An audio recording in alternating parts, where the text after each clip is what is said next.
En décembre 1984, un producteur américain, Jamie Shandora, reçoit par la poste une bobine de film 35 mm.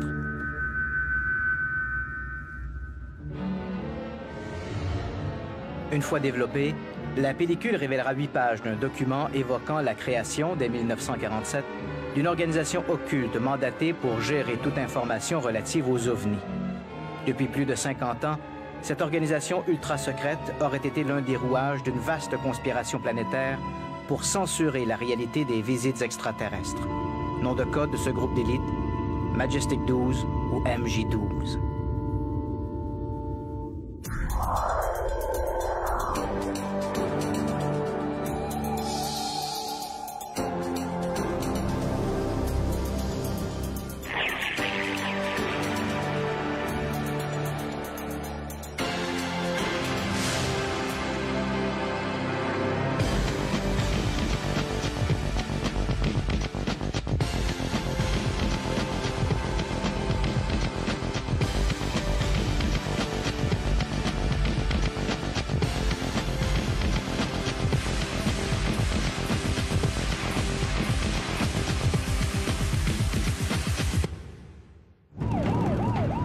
Pendant combien de temps peut-on tenir une population entière dans l'ignorance d'un vaste complot planétaire? Un petit groupe de gens peut-il, à lui seul, maintenir le secret sur des enjeux mondiaux? Où s'arrête la désinformation et où commence la conspiration? Aux États-Unis, où les soucoupes volantes ont été pendant plus de 20 ans l'objet d'enquêtes officielles menées par l'armée de l'air, le Pentagone affirme que rien ne justifie la poursuite des enquêtes, que toutes les informations colligées sont maintenant accessibles et qu'en matière d'OVNI, il n'y a rien à cacher. Cette affirmation est loin de faire l'unanimité. De fait, par des démarches juridiques, des ufologues américains ont forcé plusieurs agences du gouvernement comme la NSA, la CIA ou la FBI à rendre public des centaines de pages de documents dont elles niaient pourtant l'existence. Si l'on ajoute à ces mensonges toutes ces rumeurs concernant la récupération d'épaves d'OVNI ou l'existence d'inquiétants hommes en noir, le scénario d'une politique de censure globale apparaît de moins en moins fantaisiste. Mais justement, que valent ces rumeurs? En 1989, un certain Robert Lazar va déclencher les plus folles spéculations concernant des installations militaires secrètes dans le désert du Nevada, la mythique Zone 51. Alors Robert Lazar est un personnage assez critiqué, même extrêmement critiqué. C'était un jeune physicien qui a fait un témoignage assez sensationnel racontant qu'il avait séjourné quelque temps, pas très longtemps d'ailleurs, sur une base ultra secrète souterraine dans la région de Groom Lake, alias la zone 51, qui se trouve au nord de Las Vegas. Et il a raconté qu'on l'avait embauché quelque temps là pour étudier des ovnis récupérés. Je crois qu'une des affirmations les plus controversées est celle de Bob Lazar. Il se prétendait physicien nucléaire et affirmait avoir été amené dans une base secrète à 15 000 au sud de Groom Lake pour y travailler à l'étude d'une partie du système de propulsion d'un véhicule extraterrestre. Malheureusement, les prétentions de Lazar n'ont aucun sens. Il n'a aucun diplôme d'aucune sorte en physique nucléaire. Et quand Stanton Friedman lui a posé des questions de base sur la physique, des questions simples que l'on retrouve dans des manuels de niveau collégial, il a été incapable d'y répondre. Mais Lazar n'a pas que des problèmes académiques. En 1990, il est arrêté et condamné pour proxénétisme. Dans le domaine de l'investigation, on dit souvent qu'une information n'a que la valeur de sa source. Or, la crédibilité de Robert Lazar est plutôt discutable. Par contre, force est de reconnaître qu'il se passe de drôles de choses dans la zone 51. On ne compte plus les films d'amateurs tournés près de Groom Lake et montrant des objets lumineux aux manœuvres aéronautiques surprenantes. Mais ces objets sont-ils le fruit d'une technologie extraterrestre? Depuis sa construction en 1954, suite à une entente entre la CIA et le géant de l'aviation Lockheed, les installations de Groom Lake ont servi au développement d'avions secrets, comme le U-2, le SR-71 Blackbird, et les appareils furtifs comme le F-117A et le bombardier B-2. Aujourd'hui, avec l'utilisation de plus en plus répandue d'appareils sans pilote, les UAV pour Unmanned Aerial Vehicles, des engins capables de performances jadis impossibles à réaliser avec des avions conventionnels, il est légitime de s'interroger sur la nature des objets observés au-dessus de la zone 51. Par ailleurs, il est vrai que la rumeur voulant que les militaires aient récupéré en catimini une épave d'OVNI pour en tirer une technologie de pointe est l'une des plus persistantes. Peu de temps avant son décès, en 1998, le colonel Philippe Corso, un retraité de la milice américaine, publie The Day After Roswell. L'auteur y raconte comment l'armée a essayé de tirer profit sur le plan technologique d'une épave d'OVNI récupérée en 1947 près de Roswell, au Nouveau-Mexique. Son histoire à lui, c'est qu'il aurait, à un moment donné, il se serait vu confier par son chef au Pentagone, le général Trudeau, quelques débris qui étaient conservés dans un placard de l'armée de terre. Et je souligne ça parce qu'il semble que c'est l'armée de l'air et peut-être la marine qui ont dirigé ces opérations secrètes. L'armée de terre était un petit peu en retrait. Ils ont peut-être voulu jouer un rôle à ce moment-là, à leur manière. Et Trudeau lui aurait confié au colonel Corso des débris pour essayer de les exploiter. Et il est allé, ils ont eu l'idée d'aller les offrir très secrètement à un certain nombre de laboratoires en les disant faites ce que vous voulez avec, déposez des brevets si vous pouvez essayer de vous en servir. Parmi les objets développés à partir d'artefacts extraterrestres, il y aurait notamment le transistor. Hélas, une vérification auprès du bureau des brevets prouve que le développement des semi-conducteurs avait commencé bien avant l'affaire de Roswell. Mais que cela ne tienne. Le scientifique français Jean-Pierre Petit, l'un des principaux chercheurs sur la propulsion magnéto-hydrodynamique, ou MHD, adhère lui aussi à ce scénario de la technologie extraterrestre recyclée. Dans son plus récent livre « OVNI et armes secrètes américaines », le scientifique raconte comment, lors d'un congrès sur la propulsion avancée, certains de ses homologues américains se seraient laissés aller à des confidences pour le moins surprenantes. Quand j'ai discuté avec ces scientifiques américains, ils ont été relativement bavards. Ils ont avoué qu'ils avaient récupéré une épave de navette hypersonique, pas un engin qui fait les voyages spatiaux à Roswell en 1947. Donc c'est à partir de là, ils ont disposé de la preuve concrète que ça existait. Et à ce moment-là, en haut lieu, on a pris la décision suivante. On ne va pas recommencer comme avec la bombe atomique. Je veux que tout ça, ça reste complètement américain. Donc vous allez désinformer. Ça a magnifiquement fonctionné. Et en particulier, il y a quelque chose d'extraordinaire, c'est la MHD a disparu, elle a sombré comme un navire. Au début des années 70, elle a disparu complètement. Mais en Amérique, on a développé ça dans l'Air 51, dans les sous-sols et dans des laboratoires ultra secrets. Je suis allé à Berkeley faire un exposé en 87, invité par mon ami Tony Oppenheim dans le département de mécanique des flips de Berkeley. Et au fond, il y avait un professeur qui s'appelait Kunkel, qui n'arrêtait pas de s'agiter. Même âge, 70 ans. Et à un moment, Oppenheim dit à Kunkel, mais pourquoi est-ce que vous vous tenez aussi mal pendant ce séminaire? Et Kunkel dit, écoutez, je suis très gêné parce que dans tout ce que raconte ce Français, il y a beaucoup d'idées qui sont actuellement étudiées de manière très intensive dans certains laboratoires secrets aux États-Unis, dont le Lawrence Livermore Laboratory. Mais chez nous, c'est tellement secret que je ne suis même pas autorisé à en parler. C'est-à-dire qu'il voyait un Français expliquer ça à des étudiants de deuxième année, comme ça, en toute liberté, alors qu'aux États-Unis, c'était hyper secret. Donc ça a été la petite bavure. C'est pour ça que ces Américains se sont amusés, parce que, comme me disaient ces gens à Brighton, nos secrets militaires sont dans vos bandes dessinées. Mais pour être honnête, il faut dire que ces informations sur la MHD ne sont pas les seules révélations faites au professeur Petit. Au gré de ces rencontres, le scientifique aurait également appris que les Américains disposaient d'une torpille capable de filer à 3000 km/h et d'un avion hypersonique satellisable. Qui plus est, les États-Unis auraient déjà envoyé des missions habitées sur Mars. Des informations que le scientifique endosse sans la moindre réserve. Et si Jean-Pierre Petit avait été victime d'une manœuvre de désinformation, comme celle que l'on prête au mystérieux homme en noir? Parmi les dossiers chers aux amateurs de conspiration, il y a l'étrange affaire des hommes en noir, une affaire née dans des circonstances plutôt nébuleuses. Alors dans les années 50, à côté des ufologues, donc qui ont les groupes, on va dire mainstream sérieux, sur les sérieux, bon c'est compliqué de qualifier les groupes comme ça, mais ceux qui se considèrent comme sérieux et qui publient les ouvrages qui sont à l'origine du mouvement général, quoi. Il y a tout un tas de petits groupes plus folkloriques qui vont naître. Et parmi ces groupes, il y a différents personnages dont on va se souvenir, notamment Gray Barker.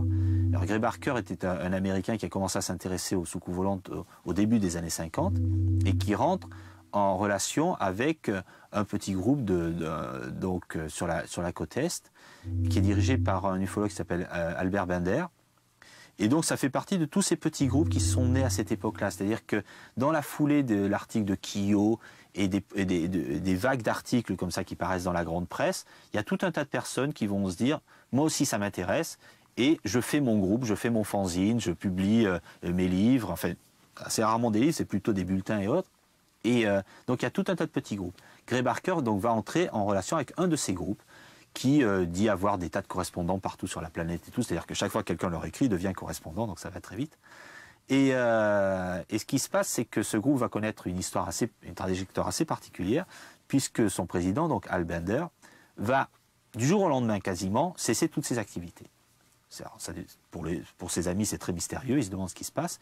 Et il raconte avoir reçu la visite de 3 hommes en noir mystérieux, c'est-à-dire des personnages qui lui ont dit d'arrêter de s'intéresser au sujet, qu'il s'était trop approché de la vérité, qu'il devenait dangereux, et qui lui ont donc intimé l'ordre de cesser de s'en occuper. Et ces personnages étaient vêtus de noir, chapeau mou, conduisaient une Cadillac, enfin bon, tout un stéréotype qu'on va retrouver, puisqu'on le connaît bien maintenant avec le film Men in Black. Et c'est la première histoire d'Homme en noir. Et Gray Barker va, contrairement à Bender, ne va pas arrêter de s'intéresser au sujet, et il va enquêter sur cette histoire. Et en 1956, il publie ce livre, donc, qui s'appelle « Ils en savaient trop sur les soucoupes volantes », et qui est le premier livre qui a vraiment lancé ce thème. Alors depuis, c'est un thème qui est connu de la culture ufologique, qui a longtemps été marginal, parce que pour beaucoup d'ufologues, c'était pas quelque chose de très sérieux, ces histoires d'hommes en noir, c'était, comment dire, une partie qui n'était pas très reluisante à côté de l'idée que les ovnis sont un sujet sérieux, scientifique et tout, ça ne faisait pas très, très sérieux. Mais le thème s'est imposé et maintenant il est connu du public de façon générale, puisqu'Hollywood s'en est emparé. Dans son ouvrage, Gray Barker laisse sous-entendre que les hommes en noir pourraient être des agents du gouvernement et en particulier du FBI. L'affaire ne passe pas inaperçue. En janvier 1959, le Bureau fédéral des enquêtes informe ses agents de Chicago qu'ils souhaitent obtenir une copie du livre de Barker, « They Knew Too Much About Flying Saucers ». Après vérification, les hommes d'Edgar Hoover concluent que le FBI n'a rien à voir avec les déboires d'Albert Bender. S'agirait-il alors d'une pure invention? Gray Barker publie son livre en 1956, donc Ils en savaient trop sur les soucoupes volantes. Et pendant les années qui ont suivi, tous les ufologues vont faire le siège du domicile d'Al Bender pour connaître sa version des faits. Et l'autre va rester silencieux. Il ne va rien dire, il n'intervient pas. Je crois qu'en 58 ou 59, il publie un article qui est soi-disant des révélations, mais en fait, il ne révèle rien dedans. Il se contente de raconter qu'on l'a embêté depuis des années pour connaître...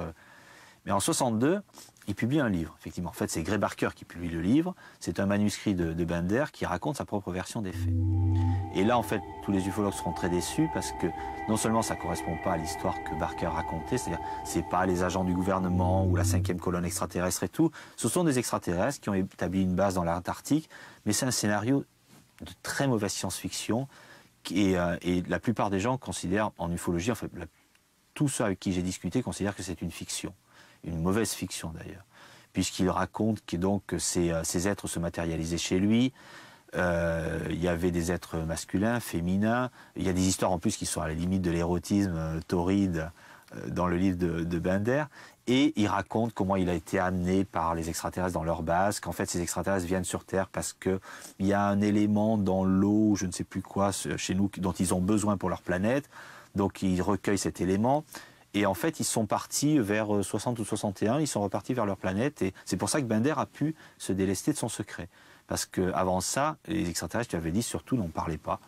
Et c'est pour ça que Bender aurait mis fin à son groupe d'études, parce que les extraterrestres lui avaient gentiment demandé de ne pas révéler leur existence.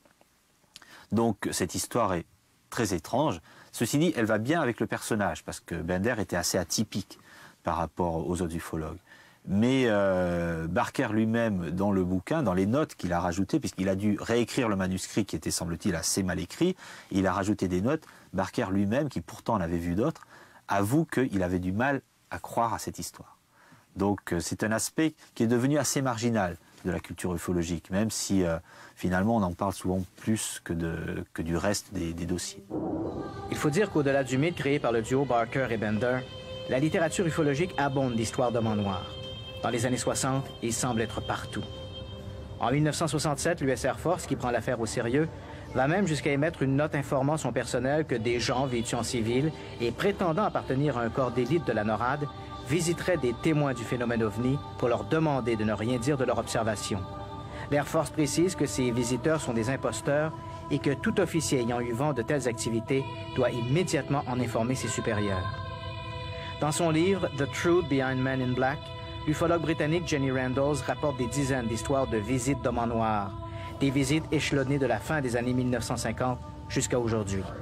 Mais si les MIB ne sont pas des agents à la solde de quelques agences gouvernementales secrètes, qui sont-ils? Je suis très intéressé par les prétendues histoires des hommes en noir. Sans l'ombre d'un doute, nous sommes ici face à un phénomène associé soit au mystère des ovnis, soit à d'autres phénomènes paranormaux indépendants, mais quand même reliés d'une certaine façon. Je ne sais pas. Mais j'ai tendance à croire qu'il y a deux explications plus communes pour tous ces phénomènes. Première hypothèse, on pourrait croire que quelqu'un a délibérément monté une sorte de coup pour faire tomber dans le panneau ceux qui croient peut-être un peu trop aux extraterrestres. Une plaisanterie. Deuxième hypothèse, on pourrait avoir affaire à des gens qui aiment se déguiser et faire semblant qu'ils sont des agents secrets.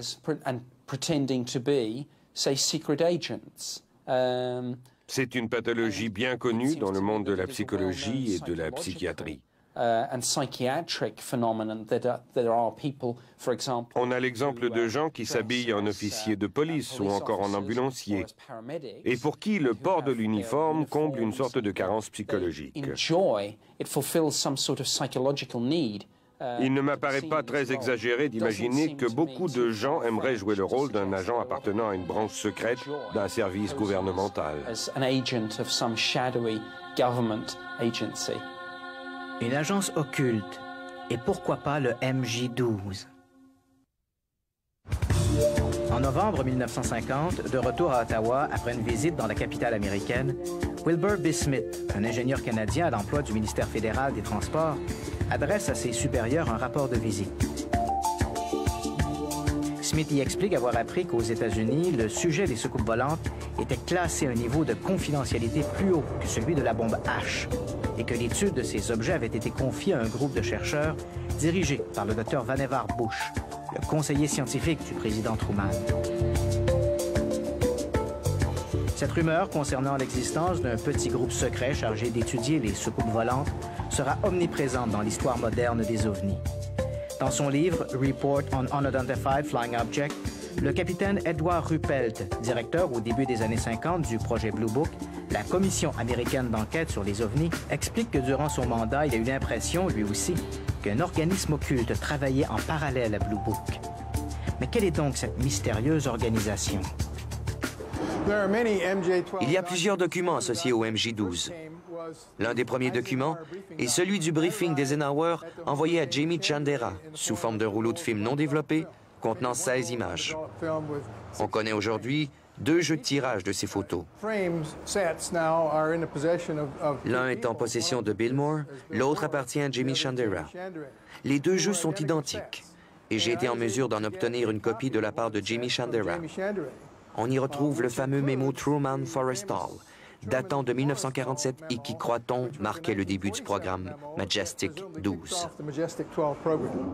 Les 6 premières pages, rédigées apparemment en novembre 1952 à l'attention du président Dwight Eisenhower, constituent un document d'information résumant les objectifs du projet baptisé Majestic 12 ou MJ-12. Viennent ensuite 2 pages d'annexes et enfin une note datée du 24 septembre 1947, signée par le président d'alors, Harry Truman. Le président y invite James Forrestal, son secrétaire à la Défense, à mettre sur pied ce programme dit du MJ-12, et ce avec la collaboration du conseiller scientifique de la Maison-Blanche, le Dr Vannevar Bush. Les documents portent également des caractères tamponnés comme Top Secret, Magic et Eyes Only. Le programme MJ-12 a été créé par le président Truman, du moins si l'on se fie au mémo de 1947. D'après les documents que j'ai en ma possession, le projet aurait été maintenu sous différentes appellations, incluant Majestic 12 ou MJ12 au moins jusqu'en 1976. Ces documents mettaient en avant l'affaire de Roswell et parlaient de la création d'un groupe ultra secret, le Majestic 12, qui était censé être au courant de tout ça et qui avait étudié cette affaire. Depuis lors, il semble que l'objectif du programme se soit élargi jusqu'à comprendre comment il fonctionne. Peut-être même entreprendre certains processus d'ingénierie à rebours, car l'un des documents que j'ai en ma possession, et qui date de 1952, semble résumer ce que nous avons appris de ces technologies. Ces feuillets ne seront pas les seuls du genre. Au cours des années qui suivent, d'autres documents semblables sont envoyés à des ufologues, toujours de façon anonyme. L'un des plus importants est une sorte de manuel d'opération, le b.a.-ba des agents du MJ12. Après avoir pris ma retraite en 1993, un de mes amis, Stan Friedman, bien connu dans le milieu ufologique, m'a dit qu'il savait que Don Berlinger, qui est maintenant le directeur du Fund for UFO Research, avait reçu par la poste des documents qui pouvaient m'intéresser. J'ai donc demandé à Don Berlinger s'il pouvait me montrer ces documents, et il m'a fait un jeu de copies, mais elles n'étaient pas très bonnes. Je suis donc allé le rencontrer à Washington, et ensemble, nous avons trouvé une boutique spécialisée en photographie noir et blanc, où nous avons fait faire des copies d'excellente qualité. C'est à partir de ces copies que j'ai recréé le manuel. Un manuel destiné aux forces d'opération spéciales, SOM 101, et qui s'avère être un mode d'emploi dans lequel on explique aux militaires sur le terrain comment récupérer un ovni écrasé, comment détourner l'attention du public et où expédier les cadavres et le matériel. Dès la réception des premiers feuillets au milieu des années 1980, plusieurs ufologues se penchent sur les documents du MJ12 dans l'espoir d'y trouver des indices susceptibles de confirmer ou d'infirmer leur authenticité. Leurs résultats vont jeter un scepticisme général. Ce qui me paraît assez clair, c'est que l'enquête qui a suivi, qui a été faite par un certain nombre d'enquêteurs, notamment Barry Greenwood aux États-Unis ou d'autres, ou Robert Todd ou quelques autres, montre que ces documents sont des faux. D'abord parce que sur un des mémorandums qui est signé par Truman, la signature de Truman provient d'un autre document, authentique celui-là, qui est aux Archives nationales, et le reste a été démontré comme étant un mélange effectivement de ce qu'on pouvait trouver dans la littérature ufologique, mais pas quelque chose qui correspondrait à un vrai programme américain. Donc ces documents sont des apocryphes, et ça fait partie de la longue histoire des faux documents. Bon, ça, dans tous les domaines, il y en a, et en ufologie, il y en a aussi, malheureusement. Je crois que le cas du MJ12 a mal résisté à l'épreuve du temps. Compte tenu du nombre de personnes prêtes à dénoncer une supercherie, compte tenu des tactiques efficaces qu'utilisent la presse et les médias pour mettre à jour les secrets les mieux voilés, il devient très difficile de croire qu'on ait pu cacher aussi longtemps quelque chose de si énorme. Comment croire que les Américains aient récupéré une soucoupe volante, des cadavres d'extraterrestres, les effets surveillés par bon nombre de militaires, les effets examinés par une armée de scientifiques durant 50 ans? Imaginez seulement le nombre de concierges pour entretenir cette base pendant toutes ces années. Ça fait beaucoup de monde dans le secret. Sans compter que la moindre preuve pouvant faire éclater l'affaire intéresserait n'importe quel journaliste sérieux. Mais les enquêteurs sérieux comme les Paxman, les Cronkite ne s'intéressent pas à ces choses-là. Parce que les preuves solides qu'ils exigent pour s'engager n'ont jamais été fournis. MJ12 a l'air d'une bonne affaire à prime abord jusqu'à ce qu'on se demande pourquoi ces indices ont-ils été donnés à des ufologues. Si vous étiez un agent du gouvernement en mal de faire la lumière sur une affaire, vous prendriez vos preuves et vous les donneriez à quelqu'un comme Cronkite qui ferait éclater votre histoire au grand jour. En confiant ces informations à des ufologues, vous avez la certitude d'être ridiculisé. Si on suppose que c'est le gouvernement qui a volontairement laissé circuler ces documents, je serais porté à croire que ce n'est pas parce que les documents concernant le MJ12 sont authentiques, mais bien parce qu'ils voulaient savoir comment la rumeur serait accueillie, et ainsi de suite. Si le gouvernement a été impliqué, c'était certainement de manière délibérée. Linda Moulton Howe, qui est célèbre pour ses travaux sur les mutilations animales, a raconté comment on l'a un jour emmené dans un bureau où on lui a montré des documents très semblables à ceux de MJ12. pour se faire dire ensuite de ne jamais dire à personne qu'elle avait vu ces choses. Si vous ne voulez pas que quelqu'un raconte ce qu'il a vu, pourquoi alors commencer par lui montrer ce que vous souhaitez garder secret? De toute évidence, on a clairement tenté de la manipuler, quoique je crois qu'elle ait flairé la supercherie. La manière même dont ces documents ont été divulgués est un autre indice de la volonté passablement maladroite, disons-le, de tester la réaction du public. C'est une opération de cette nature qui se cache derrière cette affaire. Aujourd'hui, il n'y a presque plus d'ufologues pour croire en l'authenticité de l'affaire du MJ12. Mais si ces documents sont des faux, d'où viennent toutes ces rumeurs de groupes secrets? À côté du MJ12, il y a toute une tradition de groupes secrets qui auraient étudié les ovnis au cours des groupes secrets américains, principalement liés. Alors, donc il y a tout... Ruppelt parle dans son premier livre, dans son seul livre d'ailleurs, le Report on UFOs, en 1956, il parle d'un groupe lié au président des États-Unis qui serait venu voir ses dossiers au projet Blue Book. Donc ensuite, il y a effectivement Wilbur Smith qui, dans les années 50, écrit un mémo dans lequel il rend compte de sa rencontre avec des gens au sein du gouvernement américain. Donc il y a tout un tas d'histoires comme ça qui traitent de ces groupes. Pour l'histoire de Ruppelt, il me paraît clair qu'il y avait dans l'entourage du président des conseillers qui tout simplement le tenaient au courant de ce qui se passait et donc se sont fatalement intéressés à ce genre de dossier. Il est vrai aussi qu'on sait que les Américains ont étudié. Par contre, les archives, la plupart on les a, et on a suffisamment d'archives, je dirais, pour pouvoir recouper. Et j'ai pas l'impression qu'il y ait eu, du moins la thèse me paraît pas très crédible, de l'existence d'un groupe qui aurait travaillé tout le temps sur ces sujets depuis le début.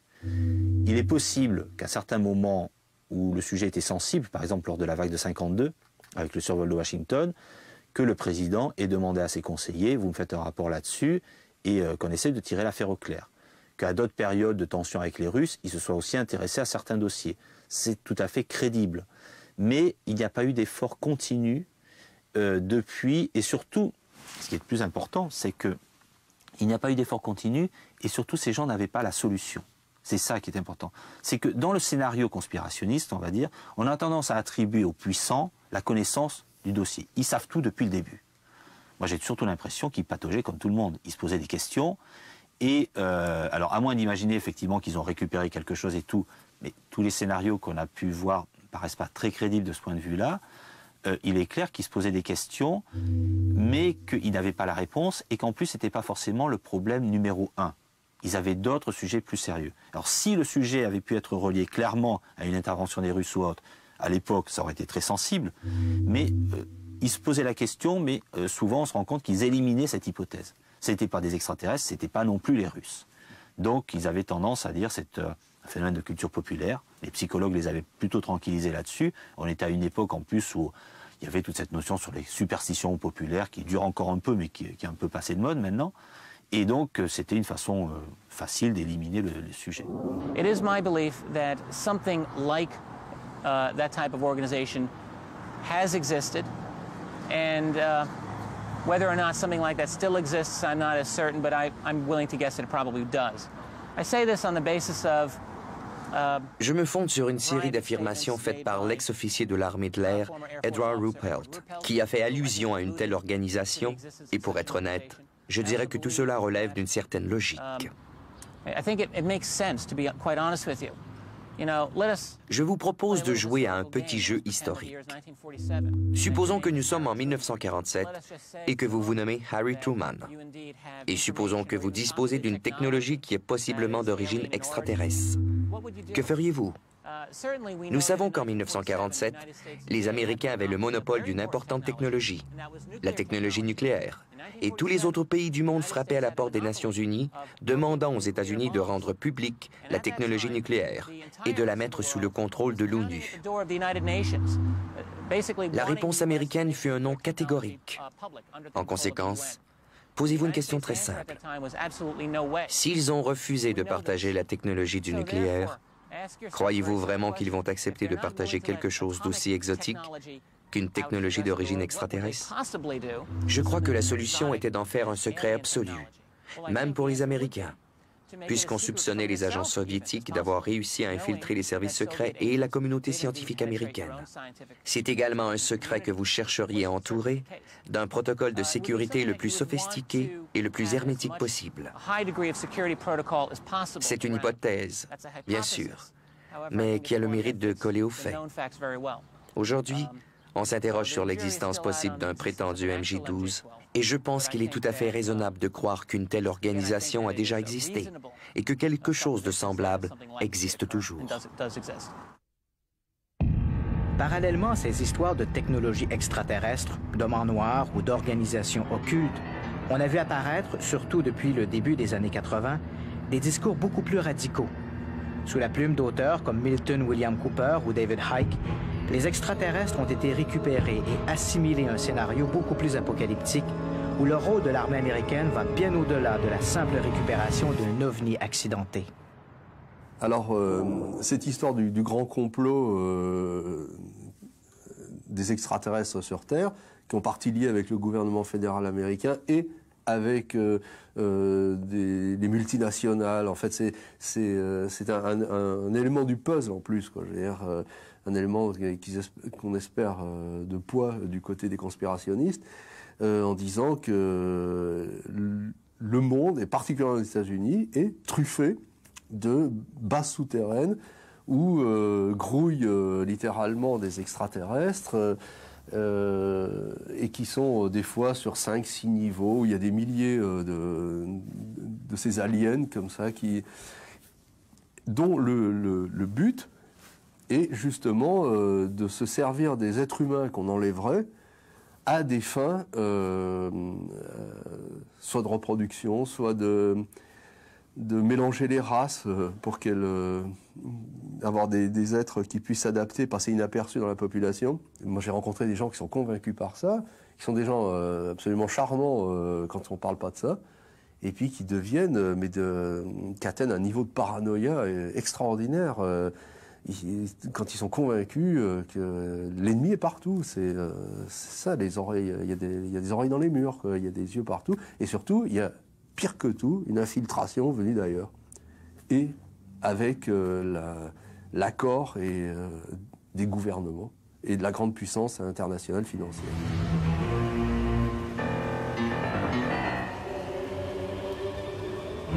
Ce partenariat militaro-extraterrestre serait supervisé par des groupes occultes, comme les Illuminati et les francs-maçons, dont les ressources financières inépuisables serviraient à la mise en place d'un nouvel ordre mondial. Heureusement, ce scénario ne rejoint que des militants extrémistes pour lesquels les ovnis ne sont qu'un prétexte pour échafauder les pires scénarios. Pour eux, toute l'histoire officielle ne serait qu'un écran de fumée dissimulant les plus infâmes complots, de la présence des extraterrestres aux épidémies de grippe provoquées volontairement pour servir les intérêts des multinationales pharmaceutiques en cheville avec les gouvernements. Depuis quelques années, notamment, bon, ça a toujours été vrai depuis les années 50, c'est vrai il y a toujours une partie du discours sur les ovnis qui consiste à dire on nous cache la vérité, les autorités en savent plus qu'elles ne le disent, et il faut faire avouer en gros aux militaires ce qu'ils ont comme dossier intéressant et tout. C'est vrai, depuis quelques années, depuis les années 80, en gros, le discours s'est radicalisé, puisque aux États-Unis, notamment, ce discours sur les ovnis a été récupéré par des gens qui sont proches des milices, donc de groupes d'extrême droite, et qui ont tenu un discours extrêmement dur qui consiste à tout interpréter à la lueur des conspirations. Et c'est vrai qu'il y a un certain nombre d'ufologues qui sont semble-t-il, très intéressés par ces théories-là.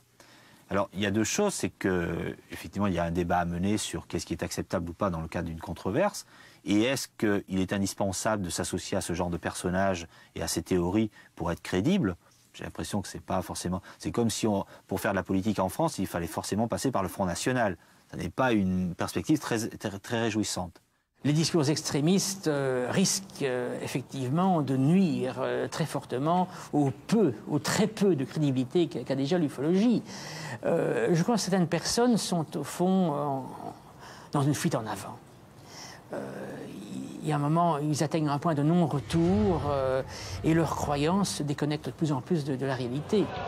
Si les ovnis de la zone 51 risquent d'être davantage des prototypes téléguidés plutôt que des engins extraterrestres, Si les histoires d'Hommes Noirs relèvent beaucoup plus du mythe que d'une véritable organisation de censure, et si l'existence d'un groupe comme le MJ12 demeure très incertaine, que reste-t-il de ce scénario de la conspiration planétaire? Entre la position des rationalistes qui décrivent les gouvernements comme des modèles de transparence et les secoupistes zélés, pour qui la publication de tout nouveau document officiel est un jalon de plus dans le grand complot de la conspiration, il existe un discours plus rafraîchissant et plein de bon sens. Nous avons l'impression que le gouvernement trempe dans une opération de camouflage. Mais nous savons tous que nos gouvernements, tant canadiens qu'américains, peuvent très difficilement tenir quelque chose secret. En particulier lorsque ce secret devient une sorte de patate chaude politique. Dans l'affaire Clinton-Lewinsky, par exemple, les détails les plus intimes de leur relation ont été révélés au monde entier. Et il en va de même d'une foule d'autres secrets qui ont éclaté au grand jour. Si le gouvernement garde le secret sur les ovnis, c'est certainement le secret le mieux gardé de l'histoire. On entend des rumeurs à l'occasion, mais rien ne transpire vraiment. Personnellement, je crois que si le gouvernement avait fait des études sur le sujet et accumulé des tonnes de documents, s'ils avaient trouvé quelque chose d'intéressant dans le phénomène, ils auraient déployé des ressources très importantes pour l'étudier.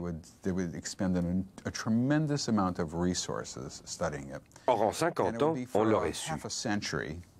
Il y aurait eu des générations de scientifiques à travailler sur le sujet, des générations et des générations de politiciens, sous 11 administrations présidentielles différentes aux États-Unis mêlées à l'affaire. Tout cela aurait pris une incroyable expansion avec toujours plus de gens impliqués au fil des ans, et nous aurions fini par le savoir. Le problème avec la théorie de la conspiration, c'est que le démenti définitif n'existe pas. Chaque fois que le gouvernement dit non, c'est faux, son intervention est interprétée comme une opération de camouflage. Ce n'est pas de la falsification, c'est simplement qu'il est impossible de prouver qu'une telle chose n'existe pas. Quels que soient les arguments avancés, ils serviront toujours la théorie de la conspiration. Alors j'invite mes collègues à faire preuve de la plus grande prudence avec ce sujet. À travers tous mes contacts et toutes les recherches que j'ai pu faire avec un grand nombre d'ufologues dans divers pays, parce que j'ai eu la chance, pour des raisons professionnelles, de voyager énormément à travers le monde, et j'en ai donc profité pour joindre l'agréable à l'utile, c'est que je ne suis toujours pas persuadé de la fameuse grande conspiration mondiale des gouvernants.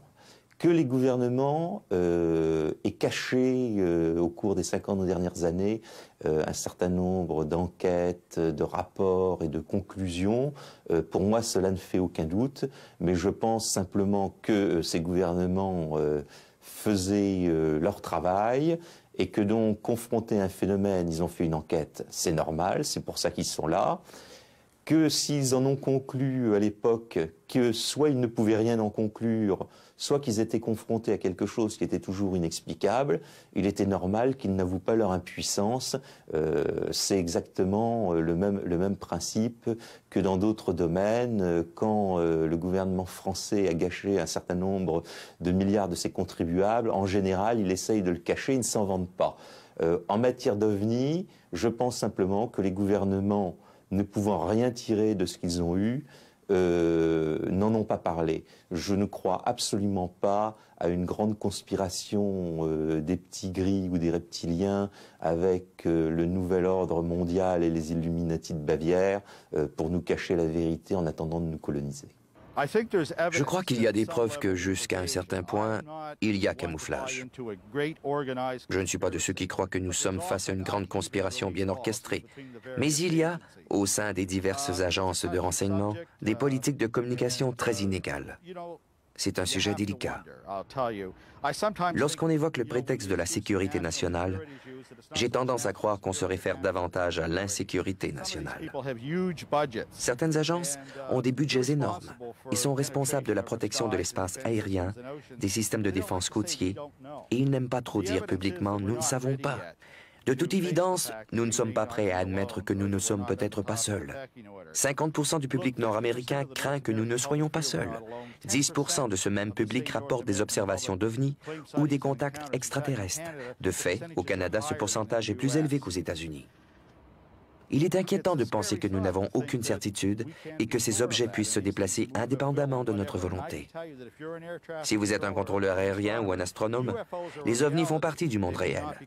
Ils n'admettront pas sur le coup que ce sont des véhicules d'origine extraterrestre, mais ils représentent un problème fréquent avec lequel ils doivent se débrouiller. Les ovnis sont bien réels. Je ne sais pas ce que c'est, mais ils sont là. Et je vous dirais que la crainte de l'inconnu déteint sur ces personnes qui ne sont pas entraînées à traiter de ce sujet. Lorsqu'ils reçoivent une plainte, les officiels doivent y répondre et vous savez, ils font du mieux qu'ils peuvent. Au Canada, je n'ai pas vu de gouvernement en train de me cacher quelque chose. Je pense même que le gouvernement ne sait rien. Les militaires savent rien. Et les policiers savent rien. Et leur silence prouve qu'ils ne savent rien. Évidemment, nous, on l'interprète comme étant un gros secret qui nous est caché, mais ils sont mieux de garder le silence parce que c'est moins inquiétant pour la population, parce que nous, pendant qu'on croit qu'ils nous cachent quelque chose, c'est rassurant. Et on ne prend pas panique, parce que notre ciel est bien gardé, hein, les militaires veillent sur nous. Puis en bas, ben, les policiers, ils surveillent ce qu'ils volent, là, mais ceux-là, ils marchent, les voleurs, c'est moins dangereux aussi. Alors, peut-être que c'est mieux comme ça. Mais je suis convaincu d'une chose, cependant. Il existe des militaires au gradé qui utilisent leur grade de la même manière que vous. Vous pouvez utiliser le photocopieur, puis le télétype, puis l'ordinateur au bureau où vous travaillez pour couper vos propres frais personnels et vous pouvez peut-être envoyer une coupe de photocopies ou de fax ou des trucs en Europe sur le dos de votre boss pour que ça ne vous coûte pas ça à la maison. Alors, le militaire qui a des grades peut très bien dire au petit sergent qui est en dessous, au caporal ou à lance-caporal, tu vas aller à la base là-bas au bout, à Saint-Hubert, parce qu'il y a un ovni qui atterrit là, puis tu vas aller faire une enquête, puis tu me ramèneras le dossier. Et tu ne poses pas de questions. Parce que moi, je suis colonel, puis toi, tu es Hans-Caporal, puis tu n'as pas de questions à poser. Tu prends la Jeep, tu t'accompagnes et par un autre soldat et tu vas aller faire l'enquête. Peut-être que ces deux gars-là en bas, quand ils rentrent chez eux avec leurs femmes, peut-être qu'ils disent que « Hey, l'armée fait des enquêtes sur les ovnis parce que mon colonel m'a envoyé faire... » Et vous savez que quand les femmes entendent quelque chose chez les militaires, ils se parlent entre elles et il suffit que deux personnes soient au courant de quelque chose et puis ça fait le tour et la rumeur est lancée.